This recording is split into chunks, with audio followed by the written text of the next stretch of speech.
Национальный лидер туркменского народа, председатель Халк-Маслахаты Гурбангулы Бердымухамедов совершил рабочий визит в Исламскую Республику Иран. В Тегеране он провел серию переговоров с высшим руководством страны, а также принял участие в траурных мероприятиях. Тегеран встретил высокого гостя государственными флагами и ротой почетного караула. Прямо у трапа самолета Гурбангулы Бердымухамедова приветствовал первый вице-президент Ирана Мохаммад Реза Ареф. Этот визит не просто дипломатический протокол, а подтверждение нерушимого курса на добрососедство, который Ашхабад и Тегеран выстраивали десятилетиями.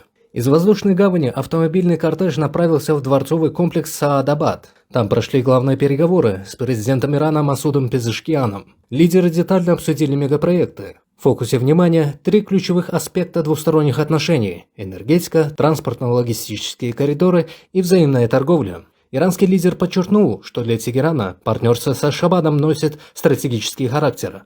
Сразу после дворца состоялась встреча в Исламском консультативном совете со спикером парламента Мохаммадом Багером Галибафом. Речь шла об усилении парламентской дипломатии и создании новых совместных групп дружбы.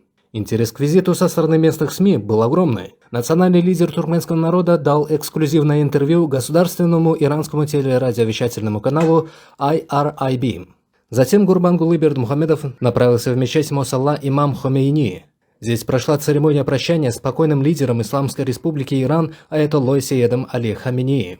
Национальный лидер туркменского народа вознес молитвы и лично передал слова глубокого сочувствия и поддержки всему иранскому народу от имени президента Туркменистана Сердара Бердымухамедова. Этот визит в очередной раз доказал, что Ашхабад и Тегеран остаются надежными партнерами и в моменты больших экономических свершений, и в дни общенациональной скорби.